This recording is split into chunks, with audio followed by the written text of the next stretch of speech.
বাংলাদেশ জামাতি ইসলাম অতি অল্প সময়ে দলের নিবন্ধন ও প্রতীক ফিরে পেতে যাচ্ছে শিশির মণি।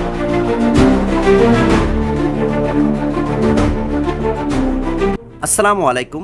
নতুনের চাওয়া আজকের প্রতিবেদনে আপনাকে স্বাগতম। 17 এপ্রিল বৃহস্পতিবার জামাতি ইসলামের আইনজীবী অ্যাডভোকেট শিশির মণির সংবাদকর্মীদের জানান, চলতি মাসের মধ্যেই জামাত নেতা এটিএম আজহারুল ইসলামের মুক্তি এবং দলের নিবন্ধন ও প্রতীক ফিরে পেতে পারে। এ সময় দলের নিবন্ধন নিয়ে হতাশা না হতে বাংলাদেশ জামাতি ইসলামের নেতাকর্মী ও সমর্থকদের প্রতি আহ্বান জানিয়েছেন দলটির আইনজীবী অ্যাডভোকেট শিশির মণি। এমনকি অতি শীঘ্রই দলটির নিবন্ধন ও প্রতীক ফিরে পেতে যাচ্ছে বলে আশাবাদ ব্যক্ত করেছেন শিশির মণি।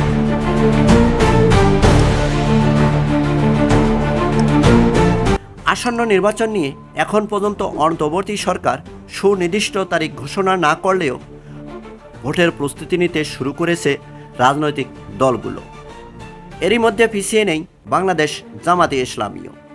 ইতিমধ্যে প্রায় 300 আসনে প্রার্থী চূড়ান্ত করে ফেলেছে দলটি, অথচ নিবন্ধন এবং প্রতীকের বিষয়টি এখনও আটকে রয়েছে সর্বোচ্চ আদালতে। কিন্তু এরই মধ্যে এক এক করে 8 মাস কেটে গেছে গণ অভ্যুত্থানের পর অন্তর্বর্তী সরকারের। আওয়ামী লীগ সরকারের পতনের পর রাজনীতির মাঠে বেশ জোরালো কাজ চালিয়ে যাচ্ছেন বাংলাদেশ জামাতে ইসলামী, অথচ এখন পর্যন্ত নিবন্ধন না পাওয়ায় ক্ষোভ ও হতাশা বেড়েছে জামাতের সমর্থক ও নেতাকর্মীদের মধ্যে।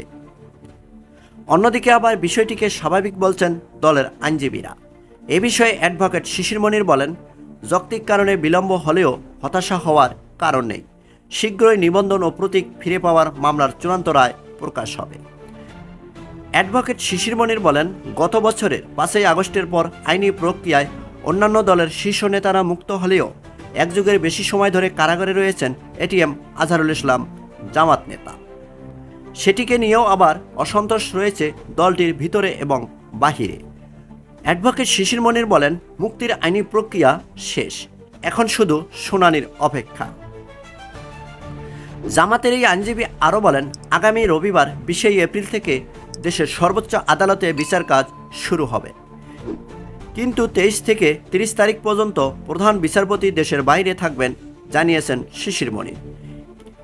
এরপর এই 2 মামলার চূড়ান্ত নিষ্পত্তি হবে জানিয়েছেন দলটির আইনজীবী শিশির মণি। মুন্না সরকার, নতুনের নওয়া।